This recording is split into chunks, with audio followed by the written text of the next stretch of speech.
Hi, I'm Mary Kopczynski, the CEO of RegAlytics. Welcome to this week's Regulatory Roundup. This week, there were 1,709 alerts from 331 unique U.S. regulators.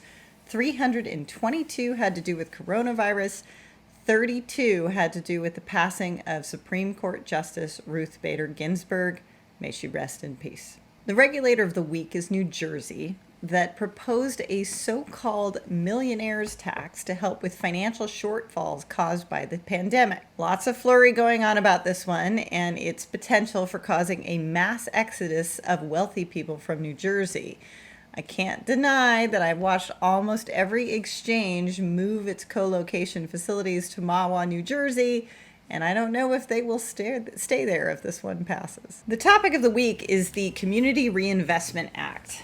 I've spoken in the past about the CRA and its importance to the civil rights movement and ensuring equitable access to capital.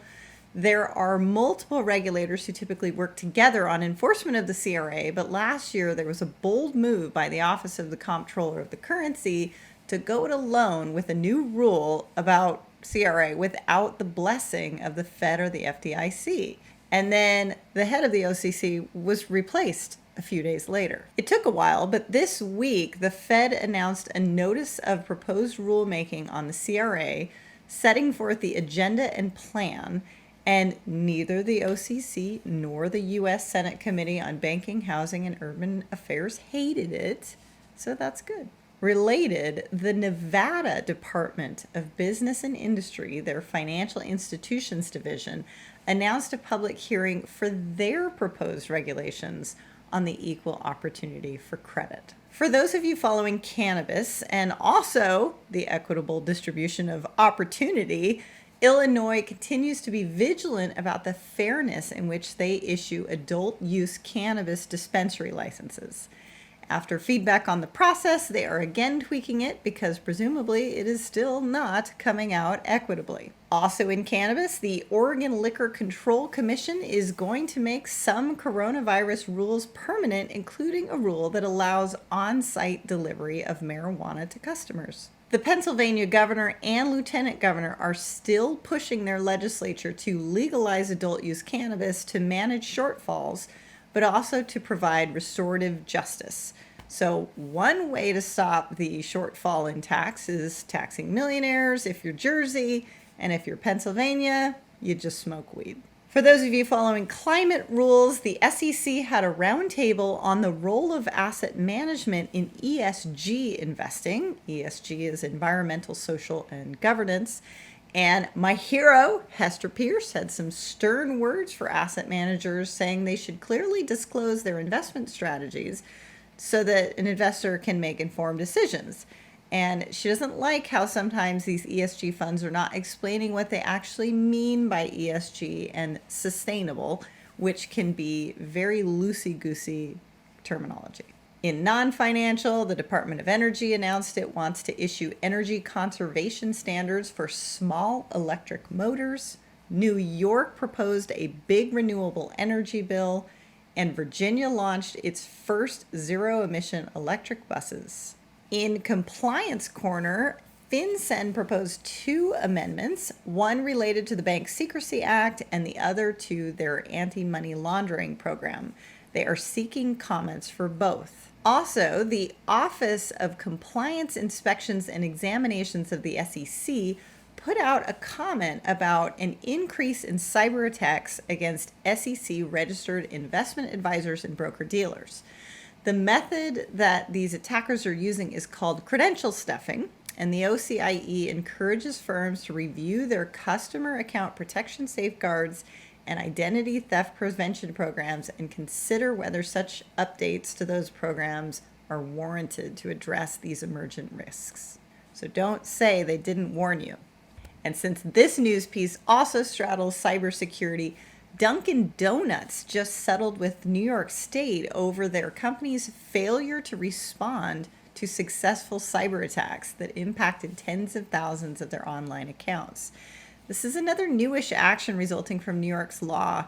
The settlement requires the company to notify customers, reset passwords, provide refunds, protect against similar attacks in the future, and pay $650,000 in penalties and costs to the state of New York. For those of you following crypto, there was a big letter from the OCC clarifying stablecoins, which are cryptocurrencies backed by a asset such as fiat currency. The letter outlines the ability of national banks and Federal Savings Association to hold reserves on behalf of customers. The CFTC granted temporary no-action relief to a swap execution facility that was trying to list its Bitcoin swap contract.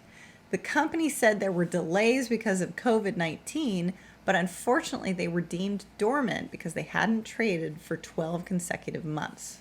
SEC busted Unicorn, a Seattle-based operator of an online esports gaming and gambling platform that conducted an ICO with the sale of Unicorn Gold. It was a digital token, and you were supposed to be able to spend it on placing bets on professional esports and video game matches, and then there would also be a secondary trading market for these tokens. But of course, they didn't register the offer. And my hero Hester had some words on this too. She noted that much like a lot of other ones we've seen in this fine tracker, they weren't committing fraud. They just didn't register.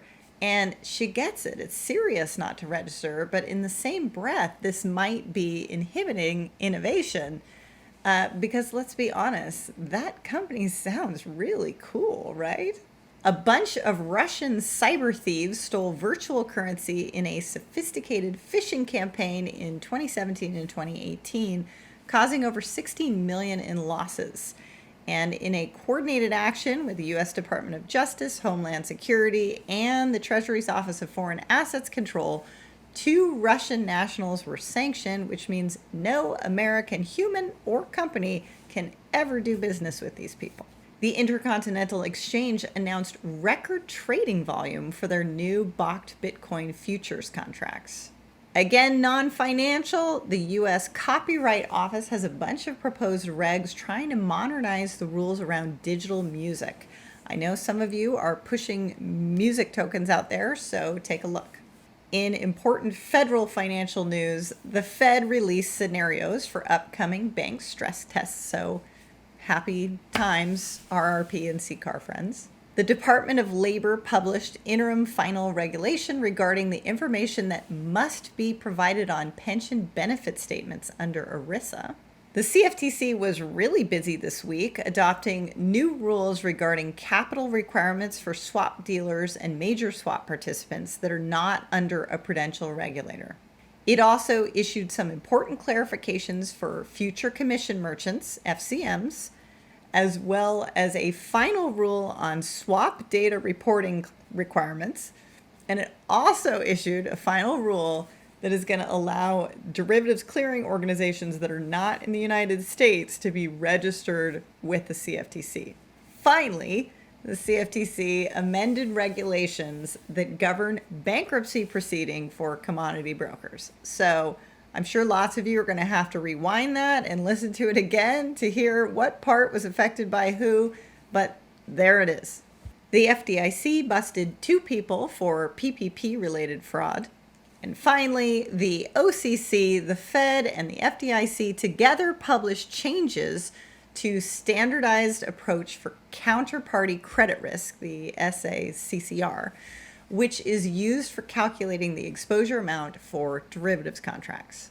We'll start our fine tracker this week with some fun facts. During a speech, the head of the SEC's Enforcement Division shared that during Chairman Clayton's tenure, the Commission brought over 2,500 enforcement actions, obtained $14 billion in financial remedies, distributed more than $3 billion to harmed investors, and paid awards of more than $350 million to whistleblowers.